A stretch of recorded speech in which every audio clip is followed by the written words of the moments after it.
الحمد لله نحمده ونستعينه ونستغفره ونؤمن به ونتوكل عليه ونعوذ بالله من شرور أنفسنا ومن سيئات أعمالنا من يهده الله فلا مضل له ومن يضلله فلا هادي له ونشهد أن لا إله إلا الله وحده لا شريك له ونشهد أن محمدا عبده ورسوله أرسل الله بالحق بشيرا ونذيرا بين يدي الساعة من يطع الله ورسوله فقد رشد واهتدى ومن يعصهما فإنه قد غوى وإنه لا يضر إلا نفسه ولا يضر الله شيئا إن خير الحديث كتاب الله خير الهدي هدي محمد صلى الله عليه وسلم خير الأمور عوازمها شر الأمور محدثاتها كل محدثة بدعة وكل بدعة ضلالة وكل ضلالة في النار أما بعد قال الله تبارك وتعالى في كتابه الكريم أعوذ بالله من الشيطان الرجيم بسم الله الرحمن الرحيم يا أيها الناس قولوا مما في الأرض حلالا طيبا ولا تتبعوا خطوات الشيطان إنه لكم عدو مبين قال النبي صلى الله عليه وسلم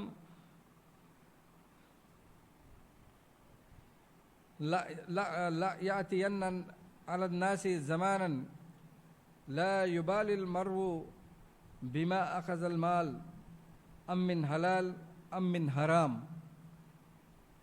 قال النبي صلى الله عليه وسلم الدين معاملة أو كما قال عليه الصلاة والسلام رب اشرح لي صدري ويسر لي أمري واحلل عقدة من لساني يفقهوا قولي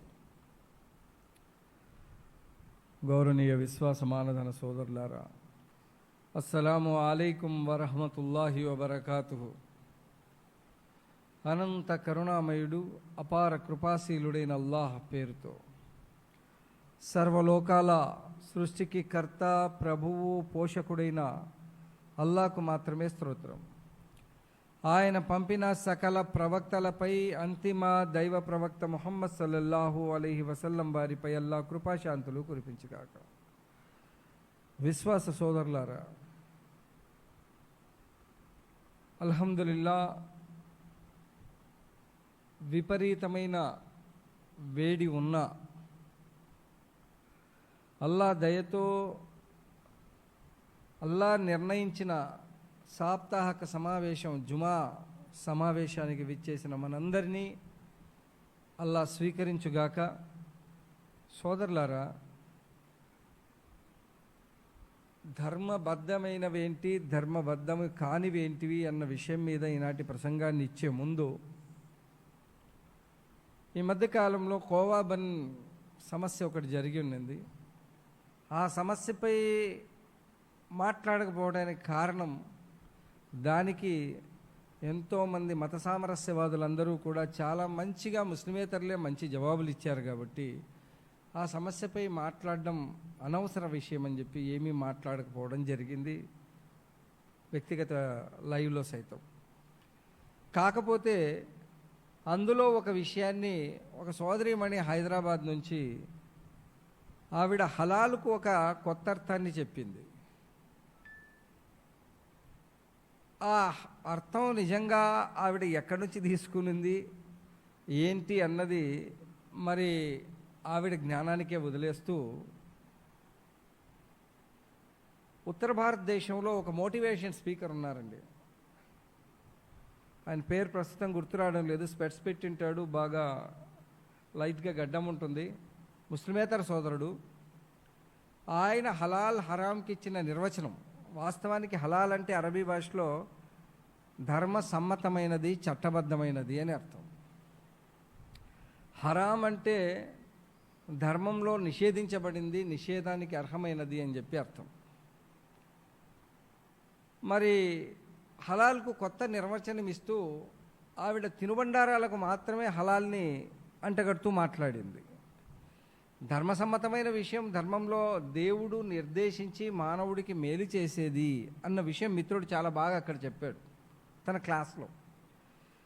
అంటే సృష్టికర్త అయిన దైవం ఎవరైతే ఉన్నారో తన సృష్టికి లాభం చేకూర్చేది ఏంటి, నష్టం చేకూర్చేది ఏంటి అన్న విషయం సృష్టికర్త మాత్రమే దాన్ని చెప్పగలడు. కాబట్టి మానవుడికి ఈ విషయంలో మేలు ఉంది అన్న విషయాన్ని ఎవరు నిర్దేశించి చెప్పగలరు అంటే మానవుడి సృష్టికి కారకుడైన సృష్టికర్త అయిన అల్లాహ్ మాత్రమే. మరి సోదరీమణి ఆ రోజు ఏమందంటే, హలాల్ అంటే తిను పదార్థం మీద ఉమ్మేసి ఇవ్వడం అంది. ఏదైనా తింటాం కదా, దాన్ని ఉమ్మేసి ఇవ్వడం హలాలు అంది. విపరీతార్థం అది. ఆశ్చర్యపోయే విధంగా మాటలు మాట్లాడడం. ఎందుకంటే ద్వేష బుద్ధితో ద్వేషాన్ని సృష్టించాలన్న ఆలోచన కలిగిన రాక్షస మూకలు చేసే పని ఆవిడ కూడా చేసింది. అందుకే ఆవిడ అర్థం చేసుకోవడానికి ఖురాన్లోని ఒక ఆయత్ నేను చదవడం జరిగింది, దాని అనువాదం కూడా ఇస్తాను. ఆ తర్వాత ధర్మబద్ధమైన తినే విషయాల్లోనే మాట్లాడబడిందా లేదా మరో విషయంలో కూడా చెప్పబడిందా అంటే, ఖురాన్ గ్రంథంలో అల్లాహ్ సుబ్హానహు వ తఆలా సూరా బఖరాలోనే 273 ఆయత్లో ఒక మాట అంటాడు. మధ్య భాగంలో అహల్లల్లాహు బైఅ వ హర్రమ రిబా అన్నాడు. అల్లాహ్ వ్యాపారాన్ని ధర్మసమ్మతం చేశాడు, వడ్డీని నిషేధించాడు. హలాల్ హరామ్ అన్న పదం అర్థమై ఉంటే సామాన్యమైన జ్ఞానం ఉన్న వారికి కూడా ఈ ఒక్క ఆయత్ చాలా ఆనందంగా అర్థం చేసుకోవడానికి ఉపయోగపడుతుంది. లేదు స్వయం కల్పించుకున్న జ్ఞానంతో మూర్ఖులై ఉండి కూడా తాము జ్ఞానవంతులమై ఉన్నామని చెప్పి అనుకునే వారికి ఏ విధమైన భాష్యం కూడా మనం చెప్పలేము. ఎందుకు అంటే అల్లాహ్ వ్యాపారాన్ని ధర్మసమ్మతం చేశాడు, వడ్డీని నిషేధించాడు. కారణం ఏంటి అంటే వ్యాపారం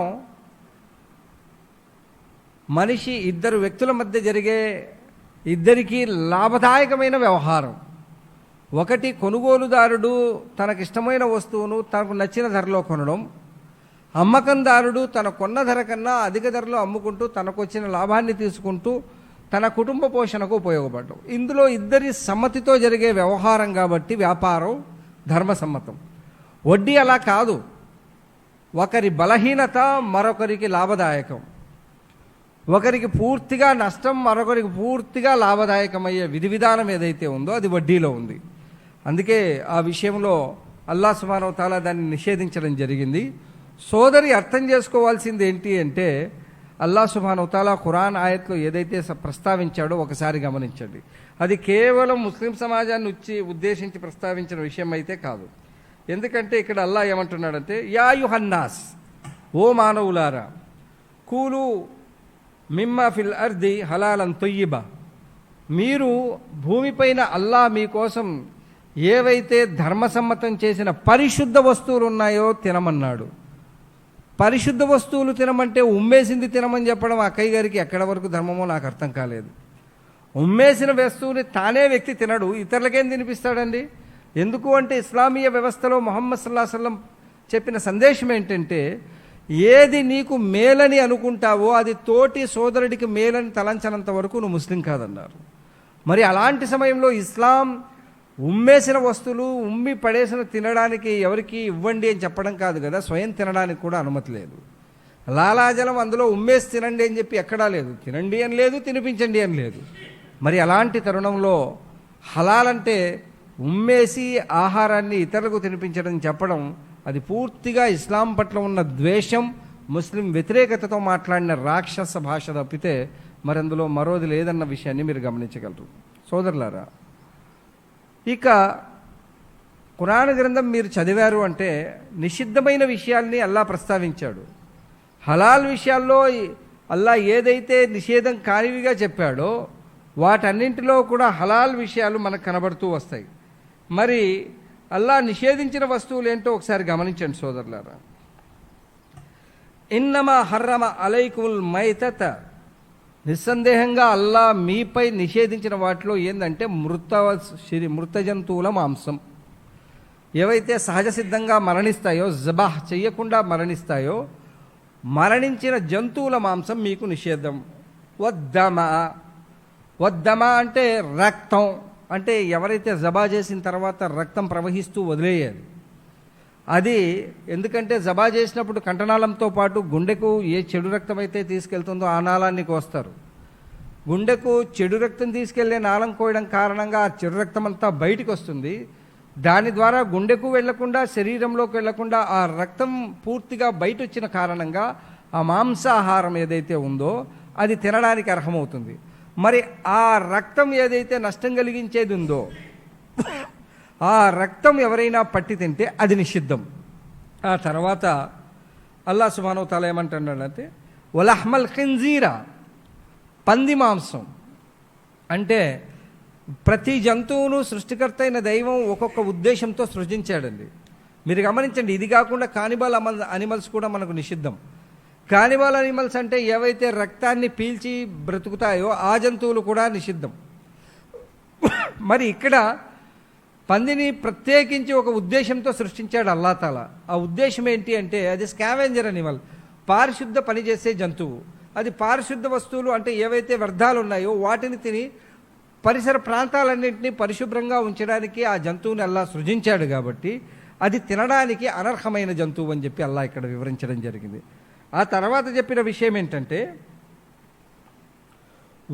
వమా ఉహిల్ల బిహి లిగైరిల్లాహ్, అల్లాహ్ పేరు కాకుండా దైవేతరుల ముందు పెట్టిన నైవేద్యం ఏదైనా, అది మామూలుగా పిండి పదార్థాలు కానివ్వండి, తియ్యటి పదార్థాలు కానివ్వండి, మాంసాహారం కానివ్వండి, ఏదైనా కూడా అల్లాహ్ పేరు వదిలి దైవేతరుల పేరుతో ఏవైనా జంతువులు వదిలిపెట్టడం జరిగినా లేదా ఆ జంతువుల్ని జబా చేసినా ఆ జంతువు మాంసం తినడం నిషిద్ధం. లేదా ఆ ఆహారం ఏదైతే అక్కడ పిండి వంటలు లేదా స్వీట్స్ తయారు చేసి పంచదారతో తయారు చేసిన వస్తువులు పెడతాడో అవన్నీ నిషిద్ధం అన్న విషయాన్ని అల్లాహ్ సుబ్హానహు వ తఆలా చెప్పడం జరిగింది.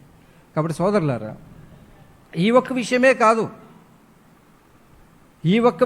కాదు సూర్య మాయిదా 5వ సూర 90వ ఆయత్ మీరు గమనిస్తే అల్లాహ్ సుబ్హానహు వ తఆలా అక్కడ చాలా విషయాలు చెప్తాడు. అవన్నీ కూడా తినడానికి సంబంధించిన అంశాలేం కాదు, అవన్నీ కూడా నిషిద్ధాల కింద వివరించడం జరిగింది. అదేంటి, అందులో చెప్పబడ్డ విషయాలు ఏంటంటే, ఒకటి, దైవేతరుల పేర పెట్టిన నైవేద్యం ఎలాగుందో అలాగే దైవేతరులను ఆరాధించడం నిషేధం చెప్పడం జరిగింది. అలాగే పాచికల ద్వారా జోష్యం చూడడాన్ని నిషేధం అని చెప్పడం జరిగింది. బాణాలు విసిరి చూడడం నిషేధం అని చెప్పడం జరిగింది. అలాగే ఒక అమాయక ప్రాణిని చంపడం కూడా నిషిద్ధమని చెప్పడం జరిగింది. మరి అలాంటప్పుడు ధర్మసమ్మతమైన విషయాలు, ధర్మసమ్మతం కాని విషయాలు అన్నప్పుడు కేవలం ఉమ్మేసిన విషయం హలాల్ అని చెప్పడం చాలా పెద్ద పొరపాటు. హలాల్ సర్టిఫికేట్తో బయటికి వెళ్ళడానికి కొన్ని జమాతులకు డబ్బులు చెల్లించాల్సి వస్తుంది. ఆ జమాతులు సర్టిఫై చేస్తే అవి ఫారెన్ వెళ్తున్నాయి అని చెప్పేసి ఒక ఆయన కాకినాడ నుంచి ఒక బాబనాయన ఒక వీడియో పెట్టినాడు. నాకు ఆశ్చర్యం వేస్తుంది. హలాల్ ఇక్కడ నుంచి గోగాకి వెళ్తుంది, ఇక్కడ నుంచి కొత్తిమీర వెళ్తుంది, ఇక్కడ నుంచి పిండి పదార్థాలు వెళ్తాయి, ఇక్కడ నుంచి ధనియాలు తదితర వస్తువులన్నీ వెళ్తాయి. వాటికి హలాల్ సర్టిఫికేట్ తీసుకోవాల్సిన అవసరం ఉందా ముందు ఇస్లామీయ వ్యవస్థలో? ముందు తెలియాలి కదా. ఇది తెలియకుండా హలాల్ సర్టిఫికేట్ వాళ్ళ దగ్గర పొంది మన ఆహార వస్తువులు అక్కడికి పంపడం దేనికి? వారికి జమాత్కి డబ్బులు చెల్లించాల్సి వస్తుంది అన్నారు. నిజానికి అరబ్ ప్రపంచంలో అత్యధికంగా ధాన్యాలు అవి అమ్మడబోయేటివి భారతదేశంవే. దాని తర్వాత పాకిస్తాన్, బంగ్లాదేశ్ వస్తువులు కూడా అమ్మడబోతాయి. కానీ వాటన్నింటి మీద హలాల్ సర్టిఫికేట్ ఎక్కడా ఉండదండి. హలాల్ అన్న పదం ఎక్కడుంటుంది కేవలము అంటే, ఏ మాంసాహారం అయితే అక్కడ ముక్కలుగా కొట్టి వస్తుందో ఆ మాంసాహారం విషయంలో హలాల్ అన్నది అడగడం జరుగుతుంది. ఎందుకు అడుగుతారు అంటే, అల్లాహ్ సుబ్హానహు వ తఆలా తన ప్రియ ప్రవక్త ద్వారా జబాహ్ విధానాన్ని పెట్టాడు. జబాహ్ విధానం ద్వారా ఏ జంతువునైతే మనం కోస్తామో గొంతు, మరి దాని కంఠనాళం పక్కనున్న ఆ రక్తం తీసుకెళ్లే ఆ నాడిని, మరి ఆ జబా చేసే విధానాన్ని జబాహ్ అంటారు. మరి జబాహ్ చెయ్యబడి అది ఎక్కడికి పంపించబడిందా, లేదా పూర్తిగా తల నరికేసి దాన్ని పక్కన మొండం పడేసి ఆ మాంసాహారం పంపబడిందా? ఎందుకంటే దేవుడు ఏది ధర్మసమ్మతమని చెప్పాడో అది తినడం విశ్వాసులకు తప్పనిసరి విధి. మరి అలాంటిది కాకుండా దైవ సందేశానికి వ్యతిరేకంగా, ఎందుకంటే మీలా మేము ప్రవర్తించలేము. ఎందుకు అంటే, ఊరపంది విషయంలో మీరు మనుధర్మశాస్త్రాన్ని చదివినా అందులో ఏముందంటే గోగు, ఊరపంది ఇవన్నీ కూడా నిషిద్ధము అని ఉంది. మరి అలాంటప్పుడు అది నిషిద్ధమని ఉంటే నువ్వు తింటున్నావు, అది నీ ఇష్టం. బైబిల్లో అది నిషిద్ధమని ఉంటే నువ్వు తింటున్నావు, అది నీ ఇష్టం. ఎందుకంటే నువ్వు ధర్మాన్ని అనుసరించిన కారణంగానే దేవుడి స్థానంలో మరొకటి దేవుడిని చేసుకున్నావు. సృష్టిని సృష్టికర్తగా చెప్తున్నావు, నీకంటే బలహీనమైన వాటిని నువ్వు దైవంగా చెప్తున్నావు. మరి అలాంటప్పుడు నీకు స్వయం సృష్టికర్త విషయంలోనే ఏది దైవ సమ్మతమైంది, ధర్మ వ్యతిరేకమైందన్న విషయం నువ్వు గ్రహించలేనప్పుడు నిర్దేశించబడ్డ ఆహారాల్లో ఏవి ధర్మసమ్మతమైనవి, ఏవి అధర్మమైనవన్నవి నీకు అర్థం కావడం కష్టం. అందుకే అల్లాహ్ తాలా ఖురాన్ గ్రంథంలో ఎవరైతే బహుదైవారాధనకు పాల్పడతారో వారి విషయంలో ఒక మాట అన్నాడు, ఇన్నమల్ ముష్రికూన నజసున్. ఎవరైతే బహుదైవారాధనకు పాల్పడుతున్నారో వారు అశుద్ధులు. మీరు గమనించండి, వారు అశుద్ధులు అని చెప్పడం జరిగింది. ఉదయాన్నే స్నానం చేసి బయటికి వస్తారు, ఒక్కింటికి వచ్చింది అనుకోండి అలాగే రోడ్డు మీద ఎక్కడైనా నిలబడి పాస్ చేసేస్తారు, వాళ్ళ అవసరాలు తీర్చుకుంటారు. ఆ స్థానాన్ని పరిశుభ్రపరచుకోవడం తప్పనిసరైన విషయాన్ని కూడా వాళ్ళ గ్రంథంలోనే ఉంది. ముమ్మార్లు మట్టి పెళ్లతో ఆ తారిని నీళ్లతో కడగాలని ఉంది, కానీ వాళ్ళు చెయ్యరు. ఎందుకు అంటే వాళ్ళు ధర్మానికి పునాదైన విశ్వాసమే వారి దగ్గర అల్లాహ్ పట్ల, దైవం పట్ల ఉన్న విశ్వాసం కల్తీ అయి ఉంది. కల్తీ విశ్వాసాలతో బతికేవారు కల్తీ వస్తువులు తినడం, కల్తీ వ్యవహారాలు చేయడం, దైవం నిర్దేశించిన వస్తువుల్ని కాదని తమ ఇష్టానుసార వస్తువుల్ని తినడం, దైవ ధిక్కార పనులు చేస్తూ కూడా మానవులను చెప్పుకుంటూ మేము ధర్మ పారాయణం అని చెప్పుకుంటున్న వారు మాకు సలహాలు ఇవ్వడం అన్నది మాకు ఆశ్చర్యం వేస్తుంది. ధర్మపారాయణత అన్నది ఆచరణ బట్టి ఉంటుందండి. దేవుణ్ణి నమ్మిన వెంటనే నువ్వు ఖచ్చితంగా దేవుడు చెప్పింది వినాలి. నీ గ్రంథంలో ఉందిగా, అన్ని ధర్మాలని వదిలి నన్నొక్కడిని మాత్రమే అనుసరించండి. దాని అర్థం ఏంటి? మానవ కల్పిత ధర్మాలన్నింటినీ పక్కన పెట్టి దైవ నిర్దేశిత ధర్మాన్ని మాత్రమే నువ్వు అనుసరించమని చెప్పబడింది. కానీ దైవ నిర్దేశిత ధర్మాన్ని అనుసరించకుండా మాకు సలహాలు ఇవ్వడం ఇది చాలా పెద్ద నేరం. కాబట్టి సోదరీమణి తెలుసుకోవాల్సింది ఏంటంటే, హలాల్ అంటే ధర్మసమ్మతమైన విషయం అని అర్థం. తినే ఆహారం విషయంలో, కేవలం మాంసాహారం విషయంలో జంతువును జబాహ్ చేయడం, ఫలానా జంతువు తినద్దు, ఫలానా జంతువు తినచ్చని ఏదైతే చెప్పబడిందో వాటి విషయం, ఇవన్నీ ధర్మసమ్మతమైన విషయాలు. అలాగే సముద్ర ఆహారం ఏదైతే ఉందో అది ధర్మసమ్మతం. ఎందుకు అంటే అది వేడి రక్తంతో ఉండేటి కాదు, అది చల్లని రక్తం ఉంటుంది, దాన్ని ప్రవహించే రక్తం కాదు, దానివల్ల ఎవరికి నష్టం జరగదు. కాబట్టి అవేవి కూడా జబాహ్ చెయ్యవలసిన అవసరం లేదు. అల్లాహ్ తాలా వాటి విషయంలో వాటి సృష్టి నిర్మాణమే మానవుడికి ఉపయోగపడేలా చేశాడు. హలాల్ అంటే మానవుడికి మేలు చేసేదని అర్థం అండి, మరోటి కాదు. ఇందులో అల్లాహకు వచ్చే లాభం కానీ అల్లాహకు వచ్చే నష్టం కానీ ఏమీ లేదు. ధర్మసమ్మతమైన విషయాల్లో ఆహారాన్ని తీసుకునే విషయంలో అల్లాహ్ సుబ్హానహు వ తఆలా ఏ విధి విధానం అయితే పెట్టాడో అది మానవుడి ఆరోగ్యానికి మేలు చేకూర్చేది. మీరు అంతకుముందు చూసి ఉండొచ్చు, సోలోరిసిస్ వ్యాధి ఒకటి, ఇక్కడ పురుగులు పడిపోతాయి శరీరంలో.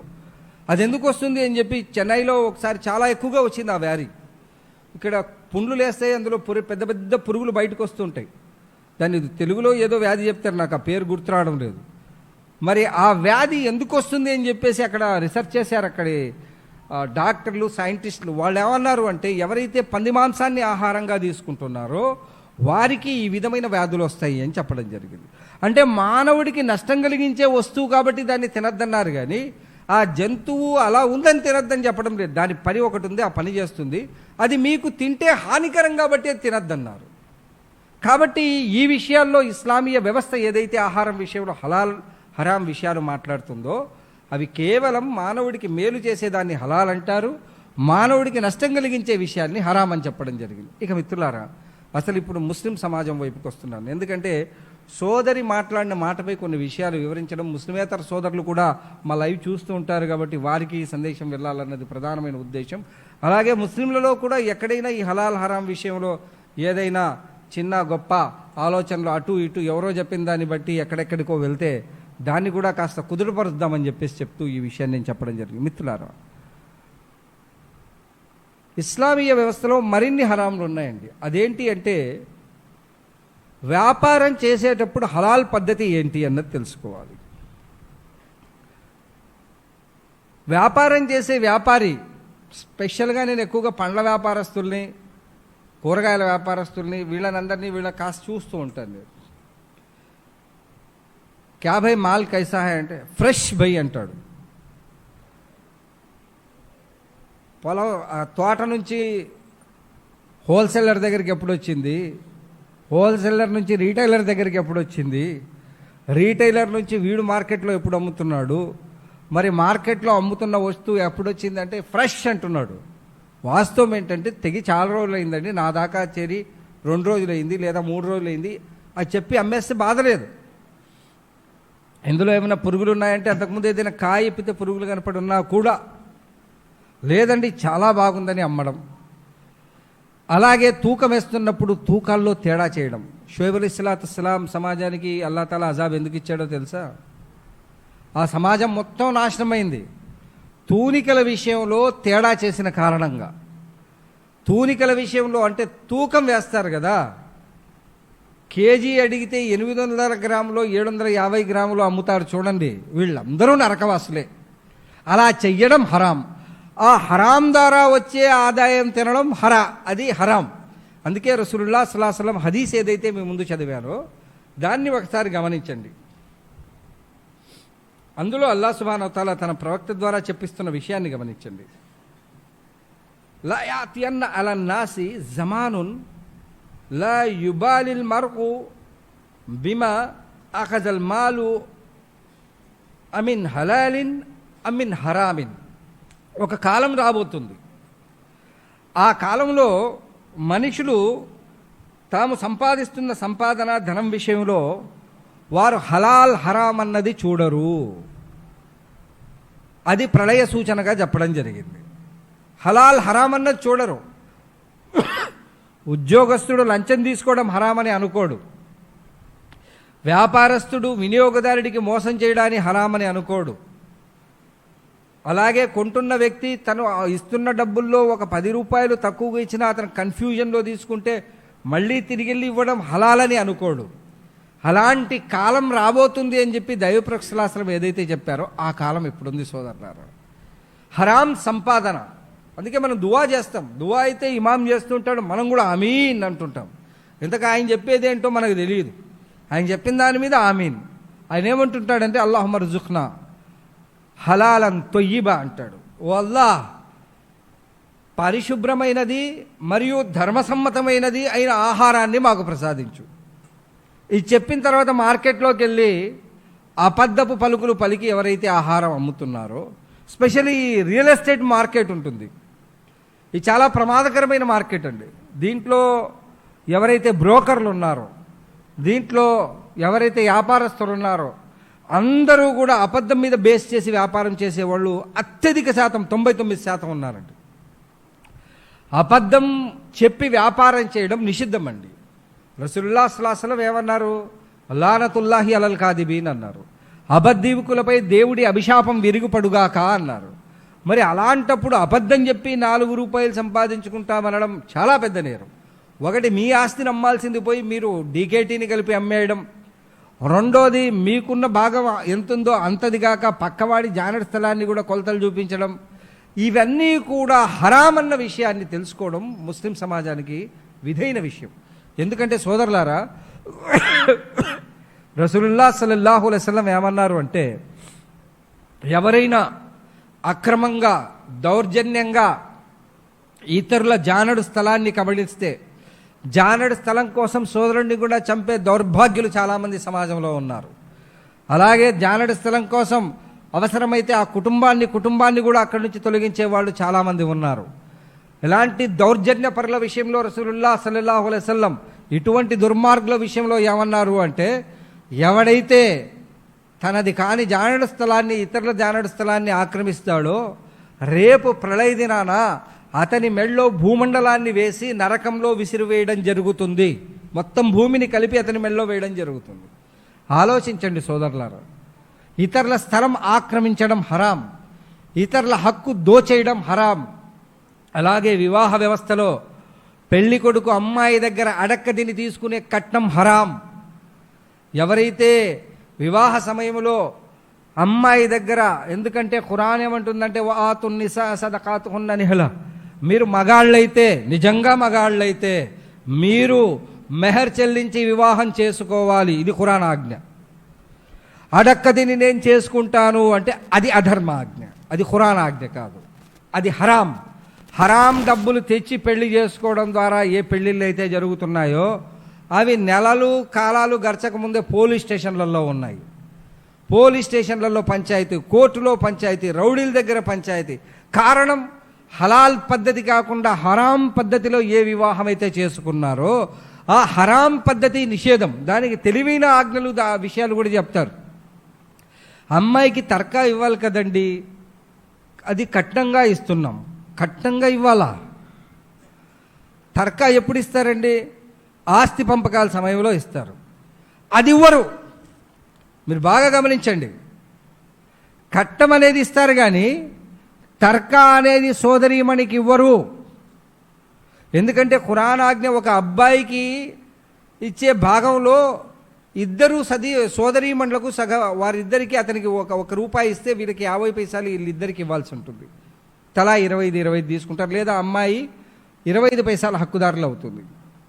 మరి అలాంటి సమయంలో తర్కా ఇవ్వాల్సిన చోట ప్రాపర్టీలో అమ్మాయికి తర్కా ఇవ్వండి అంటే తర్కా ఇచ్చే స్థానంలో చెయ్యి ముందుకు రాదు. కానీ పెళ్ళి ఎలాగోలా జరగాలని చెప్పి హరాం పద్ధతిలో అమ్మాయిని పెళ్లి చేయాలన్న ఆలోచన కలిగిన తల్లిదండ్రులు మేము మజ్బూర్లో చేస్తున్నామంటే దానికి జవాబు అయితే చెప్పాల్సి ఉంది. ధార్మికుడైన వ్యక్తికి ఇచ్చి చేయండి, మేము ఎన్నో సంబంధాలు చేస్తాం, అబ్బాయి మంచివాడు, ధార్మికుడు, నమాజీ, ఈ అబ్బాయికి అమ్మాయిని ఇవ్వండి అంటే ఏం చెప్తారంటే దాడి గీడి హై బచ్చేకు అంటారు. ఎలాగుండాలంటే దౌర్భాగ్యపు సినిమా యాక్టర్ల మాదిరి ఉండాలి. ముహమ్మద్ సల్లల్లాహు అలైహి వసల్లం ఏమన్నారంటే పరస్త్రీ ముఖం కానీ గడ్డం గీసుకున్న మకాడి ముఖం కానీ నేను చూడను, ఈ రెండు హరాం. ప్రవక్త సల్లల్లాహు అలైహి వసల్లంకి హరాం అవి. అందుకే ఫారెస్ట్ నుంచి 2 వ్యక్తులు వచ్చి కూర్చొని మాట్లాడుతున్న సమయంలో రసూలుల్లాహ్ సల్లల్లాహు అలైహి వసల్లం ఏమన్నారంటే వాళ్ళ వైపు చూడలేదు, కింద చూసి మాట్లాడుతున్నారు. ప్రవక్త గారు మా వైపు ఎందుకు చూడడం లేదంటే నేను స్త్రీ ముఖం కానీ గడ్డం గీసుకున్న మగాడి ముఖం కానీ నేను చూడను, ఈ 2 నిషిద్ధాలు నా కోసం. ఆలోచించండి సోదరులారా, ప్రజలకు అందంగా కనపడాలనే ఉద్దేశంతో గడ్డం గీసుకునేవాడికి అమ్మాలా అని చెప్పి చూసినప్పుడు వాడు తన రేట్ తన ఇష్టం వచ్చినట్లే చెప్తాడు. వాడు ఎలాగైతే సంతలో ఎద్దును మనం మేపి తీసుకెళ్ళి రేటు కడతామో సంతలో ఎద్దులో వాడు తయారవుతాడు. వాడి అమ్మా నాన్న కూడా డబ్బులు పెట్టి ఏటీఎంలా పెంచి మీకు మార్కెట్లో తెచ్చి ఆ డబ్బులన్నీ కూడా వడ్డీతో సహా వసూలు చేసుకోవాలనే దౌర్భాగ్యపు తల్లిదండ్రులు. ఇలాంటి దుర్మార్గుల వల్ల సమాజంలో ఎంతోమంది అమ్మాయిలు ఇస్లాంను వదిలి ఇస్లామేతర వ్యక్తులతో వివాహాలు చేసుకోవడానికి సిద్ధమవుతున్నారు. అరే బచ్చి భాగ్ గई रे दलिंदर बच्ची कांकी की काफिर के साथ चल गई रे, तू मुसलमान रहा तो नहीं उन्हें काफिर के साथ जाने. నువ్వు ముస్లిం అయి ఉంటే, నువ్వు ఇస్లాంను అనుసరించి ఉంటే, నీకు ధర్మసమ్మతమైన విషయాలు అర్థమై ఉంటే నిన్ను పెళ్లి చేసుకునేది. నువ్వు అధర్ముడివి, నువ్వైతే ఏమి ఇంకోడైతే నువ్వు అధర్ముడివి ఉండి దోచుకుంటావు కూడా, వాళ్ళ అమ్మా నాన్నని రోడ్డు మీద కూడా తెస్తావు. అలా హరాం డబ్బులతో బతకడానికి సిద్ధపడ్డ నిన్ను కాదని ఎవడో ఒకడు మామూలుగా పెళ్లి చేసుకుంటున్నాడని వాంతో వెళ్ళిపోతే నీకు చాలా కష్టమవుతుంది కదా.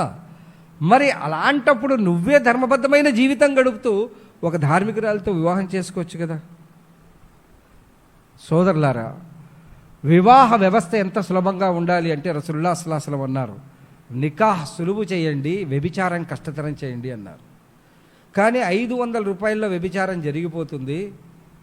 దాదాపు మినిమం 5 లక్షల నుంచి 50 కోట్ల 500 కోట్ల వరకు కూడా జరిగే పెళ్ళిళ్ళు ఉన్నాయి. మొన్న ఒక వివాహానికి వెళ్ళాను నేను. వెళ్తే తినడానికి కడుపు సరిపోదు, అన్ని రకాల ఆహార వ్యవహారాలు. నిజంగా పేదాళ్ళు అవన్నీ చూస్తారు, మధ్యతరగతి వాళ్ళు అవన్నీ చూస్తారు. చూసిన తర్వాత శైతాన్ ఎక్కువగా స్త్రీల దగ్గర ఎక్కువగా వెళ్తుంది. మీకు బాగా తెలుసు కదా, ఇందులో అల్లాహ్ తాలా ఏమన్నాడు ఈ ఆయత్లో, వలా తత్తబిఉ ఖుతువాతు శైతాన్ అన్నాడు, హలాల్ హరాం విషయాలు చెప్పి. ఎందుకు చెప్పాడు? మీకు నాకు తల్లిదండ్రులైన వారు హజరత్ ఆదమ్ మరియు హవ్వా అలైహిస్సలాం ఉన్నారు కదా, ఇద్దరు. వారిలో ప్రేరేపించడానికి శైతాన్ స్త్రీ దగ్గరికి వెళ్ళి మాట్లాడతాడు, అమ్మా ఈ ఆహారం బాగుంటుంది, అల్లా వద్దన్నాడు, మీరు తినండి అంటే ఈయన కూడా అంగీకరిస్తాడు. అందులో ఆమె తప్పు లేదు, ఆమె చెప్పినంత మాత్రాన ఈయన వినాలని ఏం లేదు. ఆమె మాటలు వినేసి ఈయన కూడా ఆహారం తింటాడు. శైతాన్ అడుగుజాడల్లో నడిచిన కారణంగా స్వర్గాధామంలో ఉండాల్సిన మనిషి మళ్ళీ స్వర్గానికి వెళ్ళడానికి భూమి మీద పరీక్షా జీవితం గడపడానికి వచ్చేసాడు, కేవలం శైతాన్ అనుకరణ ద్వారా. మరి అలాంటి శైతాన్ వచ్చి ఏం చేస్తాడంటే, ఫలానా పెళ్ళికి వెళ్ళాం కదా, అందులో 10 రకాల వంటకాలు పెట్టారు, మనం కూడా కనీసం 5-6 రకాలన్నా పెడదాం. మీరు ఎవరినైనా ధర్మం తెలిసిన ఏ ఒక్క వ్యక్తినైనా అడగండి, ముహమ్మద్ సల్లల్లాహు అలైహి వసల్లం వారి 11 నికాల్లో ఒక నికాలోనన్నా ఖర్జూరం కూడా, అది కూడా పెళ్లి కొడుకు తెచ్చిన ఖర్జూరం మానేసి అమ్మాయి తరపున ఏదీ తీసుకోవడం జరగలేదు. కానీ నికాకు 100 మంది వెళ్ళి మేము ఇన్ని 100 మంది మీ ఇంట్లో అడక్క తినడానికి వస్తామని చెప్పి తీసుకెళ్ళే ఆ పెళ్లి కొడుకు వాళ్ళు ఎవరైతే ఉన్నారో అది చేస్తున్న పని హరాం. ఈ విషయాన్ని గమనించండి. ఎందుకంటే ఇలాంటి పనులు చేస్తూ కూడా నేను ముస్లిం అంటే ఎలాగండి? ముస్లిం ఎవరు? ఖైరున్నాస్ మయ్యన్ఫవున్నాస్. ఒక మనిషి వల్ల ఇతరులకు మేలు జరగాలి. ఇతరులకు నష్టం చేసేవాడు ముస్లిం ఎలా అవుతాడు? తన నోటి వల్ల చేతి వల్ల కష్టం కలిగించేవాడు ముస్లిం కాదన్నారు ప్రవక్త గారు. నోటి వల్లే కదా కట్నం అడుగుతావు, చేత్తోనే కదా కట్నం తీసుకుంటావు. ఎన్ని చేస్తూ అధర్మ కార్యాలు మళ్ళీ నేను ముస్లిం అంటే ఎలాగూ? ఆలోచించండి యువత, ప్రత్యేకించి యువకులారా. మీరే మా భవిష్యత్తు కాలంలో నిలబడే ధర్మ ధ్వజవాహకులు. మీరు గమనించండి, మీ తల్లిదండ్రులు ఒకవేళ అధర్మం మీద ఉన్నా మీరు వారిని ధర్మం మీదకి తేవాలి. నువ్వు కన్నది పెంచది నీ బాధ్యత. ఆ బాధ్యతని ఇతరుల మీద వేసి వాళ్ళ దగ్గర నన్ను అమ్మద్దు, వాళ్ళు నన్ను సంతలో పశువులా చూస్తారే తప్పితే నన్ను వాళ్ళు అల్లుళ్ళా గౌరవించరు అన్న ఆలోచన మీరు తెచ్చుకోండి. మీ అమ్మా నాన్నకి చెప్పండి, అడక్కదిని నన్ను పెళ్లి చేయకండి, అది హరాం అని చెప్పండి. మరి హరాం విషయంలో ఎవరైతే దూరంగా ఉంటారో వాళ్ళే ఉత్తములు. మొహమ్మద్ సల్లల్లాహు అలైహి వసల్లం మొత్తం విశ్వంలో ఉన్న 200 కోట్ల మందికి అత్యంత ప్రియుడైన ప్రవక్త. మరి అటువంటి ప్రవక్త తన సహచరుల కాలంలో వారికి ఎంత ప్రియుడో చెప్పండి. ఉహద్ యుద్ధ సమయంలో అవతలి శత్రువులు బాణం వేస్తుంటే కవచాల మాదిరిగా ఇలా సహబాలు ప్రొక్సలాసలంకు బాణాలు తలకూడదని తమ ఎదల్ని ముందు పెట్టిన ఆ ప్రేమ ఎంత గొప్పదో ఒకసారి ఆలోచించండి. ఆయన కోసం ప్రాణం ఇచ్చే వ్యక్తులు. ఒక సోదరి అయితే తన భర్త చనిపోయాడు, తన కొడుకు చనిపోయాడు, తన కుటుంబం మొత్తం చనిపోయింది, ప్రవక్త ఎలా ఉన్నాడు అని అడిగిందంటే ఎంత ప్రేమ ఉండాలి ముహమ్మద్ సల్లల్లాహు అలైహి వసల్లంతో. అటువంటి కాలంలో కూడా నికా ఎలా జరిగిందో తెలుసా? హజరత్ అబ్దుర్రహ్మాన్ బిన్ ఔఫ్ రజియల్లాహు తఆలా అన్హు ఆయన మార్కెట్లో కొత్త పంచ కట్టుకొని వచ్చాడు, లుంగి కట్టుకొని వచ్చాడు. ప్రవక్త సల్లల్లాహు అలైహి వసల్లం పిలిచారు, అబ్దుర్రహ్మాన్ ఏంటి లుంగి కొత్తది కట్టావన్నారు. నిన్న ఇక్కడున్న అన్సారీ అమ్మాయితో నా వివాహమైందండి. ప్రవక్త సల్లల్లాహు అలైహి వసల్లం సహచరుడు హిజ్రత్ చేసి వచ్చిన వాడు, ప్రవక్తకు తెలియదు నికా అయిపోయింది. చిచ్చాయని పుప్పాయని బడబాయని నికా రోకోను మాట్లాడే దౌర్భాగ్యులారా. చిచ్చా బడేబా పుప్పా కాదు, అమ్మాయి అబ్బాయి, అమ్మాయి నాయన, అబ్బాయి నాయన, వీళ్ళు కూర్చుంటే సరిపోతుంది. వాళ్ళు రాలేదు వీళ్ళు రాలేదని చెప్పి నికా సమయాన్ని వృధా చేస్తూ ఇతరుల సమయాన్ని కూడా వృధా చేస్తారు. అలా వృధా చేయడం కూడా తప్పండి. ఇక్కడ కనీసం ప్రవక్త సల్లల్లాహు అలైహి వసల్లం రాలేదు అంటే కూడా ఎలాంటి ఏ విధమైన విషయాన్ని ప్రవక్త గారు సీరియస్గా చెప్పలేదు. చాలా సంతోషపడ్డారు. అల్హమ్దులిల్లాహ్ అబ్దుర్రహ్మాన్ చాలా మంచి పని చేశావు.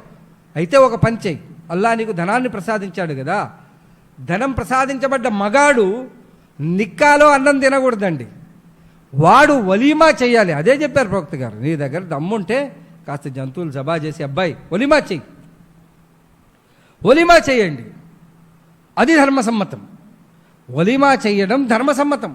అమ్మాయిల ఇంటికి వెళ్ళి వారు అప్పుల పాలై వడ్డీలకు వెళ్ళి వాళ్ళ కొంప గోడు అమ్ముకునేలా తిని వచ్చి మళ్ళీ ఆ తిండి కూడా తినడం, గొప్పగా బయటికి చెప్పుకోవడం, ఈ సిగ్గులేని జీవితం నుంచి బయటికి రండి. ఇవన్నీ తప్పుడు విధానాలు, ఇవి హరాంకు దగ్గరైన విధానాలు. వీటి నుంచి బయటికి రండి.